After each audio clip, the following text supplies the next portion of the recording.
السلام علیکم class six آج ہم اپنا دوسرا سبق پڑھیں گے زمینی آلودگی۔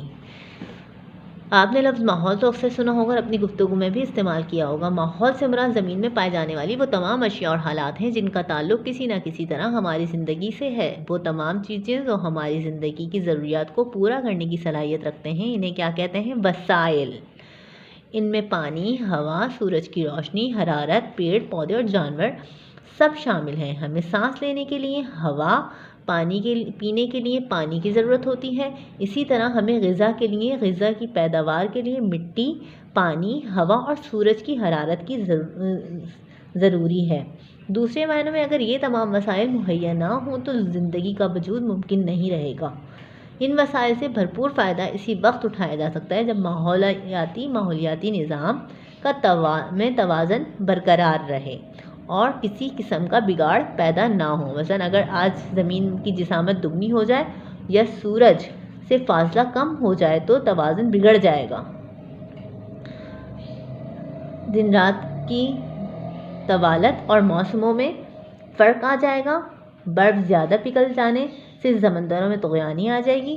زمین کا درجہ حرارت ناقابل برداشت ہو جائے گا اور تمام مخلوقیات ختم ہو جائیں گی۔ دور حاضر میں آلودگی دنیا بھر میں کا سنگین مسئلہ ہے۔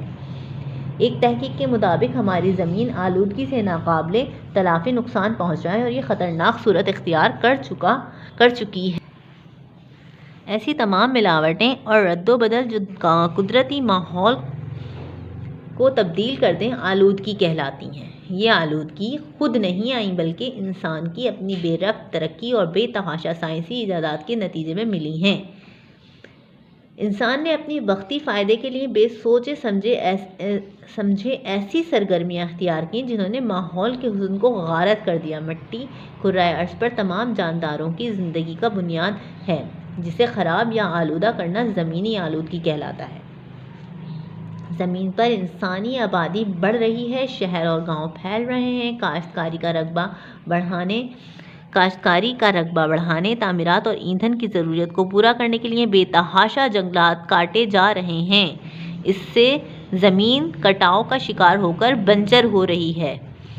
صنعتی ترقی کی وجہ سے مشینی کارخانوں اور فیکٹریوں میں روز بروز اضافہ ہو رہا ہے۔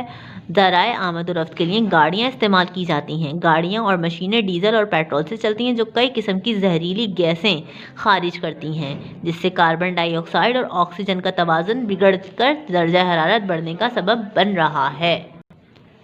گھریلو اور صنعتی فضلے کو بھی ایسے ہی کھلا چھوڑ دیا جاتا ہے۔ یہ فضلہ جانوروں کی نقل و حرکت کے ذریعے مٹی میں مل کر اس قدرتی ساخت کو نقصان پہنچا رہا ہے۔ کارخانوں میں استعمال شدہ زہریلی پانی بغیر صاف کیے زمین پر چھوڑ دیا جاتا ہے۔ مصنوعی کھاد استعمال کی جاتی ہے۔ کھڑی فصلوں پر طرح طرح کے کیڑے مار ادویات چھڑکی جاتی ہیں۔ بارشوں میں یہ ادویات پتوں سے بہہ کر زمین میں جذب ہو جاتی ہیں۔ ان مصنوعی کیمیائی اجزاء سے زمین کی حیاتیاتی خصوصیات ختم ہو رہی ہیں۔ غرض یہ کہ تمام عوامل ہمارے خوبصورت زمین کو آلودہ کر رہے ہیں۔ انسان بذات خود قدم پر کائناتی توازن کو بگاڑنے کے در پہ ہے اور اپنی ظالمانہ روش سے کائنات کو تباہ کرنے پر تلا ہوا ہے۔ کہا جاتا ہے کہ کسی زمانے میں چین میں چڑیوں سے اپنی فصل کو بچانے کے لیے ان کا صفایا کر دیا جاتا تھا، مگر جلد ہی کیڑے مکوڑوں کی تعداد بڑھ گئی جنہیں چڑیوں کھا جاتی تھیں۔ اب یہ کیڑے مکوڑے فصلوں کو کئی گنا نقصان پہنچانے لگے، چنانچہ چینیوں کو دوبارہ چڑیوں کی افزائش کرنی پڑی۔ اس طرح سانپ ناپید ہو جائیں تو چوہوں کی تعداد بڑھ جائے گی جو زرعی پیداوار کو کھا جائیں گے۔ گویا زمین کی حسن اور حفاظت کو برقرار رکھنے کے لیے قدرت کا پیدا کردہ عوامل کا توازن قائم رہنا بے حد ضروری ہے۔ بات سمجھ میں آئی؟ یعنی چڑیوں کا ہونا بھی بہت ضروری ہے۔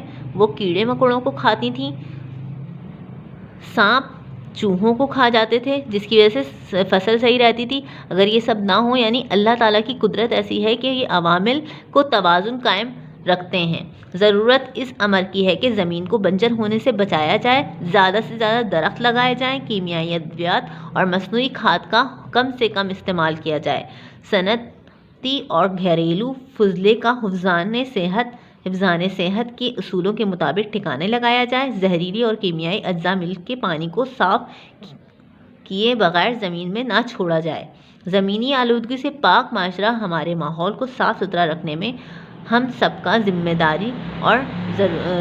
داری اور ضرورت ہے، یعنی ہم سب کا فرض بنتا ہے کہ ہم آلودگی کو جو ہے نہ پھیلائیں، آس پاس ہم کچرا نہ پھینکیں، اپنے گھر کو بھی صاف رکھیں اور باہر بھی اس چیز کو دیکھیں کہ آپ نے گھر سے باہر بھی چیزوں کو صاف رکھنا ہے۔ اچھا، اس کے الفاظ معنی ہیں: توازن، برابر، سنگین، خطرناک، دگنی، دو گنا، زیادہ، بے ربط، بے ترتیب، غارت، ختم، رد و بدل، تبدیلی، ذرائع، ذریعے کی جمع، کرۂ ارض، زمین، مصنوعی، نقلی، ساخت، بناوٹ، ناپید، ختم، افادیت، فائدہ، وسائل، وسیلے کی جمع، ذرائع، بنجر، ایسی زمین جس میں کھیتی نہ ہو سکے، طغیانی، طوفان، پانی کا چڑھاؤ، حفظان صحت، صحت کی حفاظت، ناقابل برداشت کے قابل نہ ہونا، ناقابل تلافی نقصان، ایسا نقصان جو پورا نہ ہو سکے۔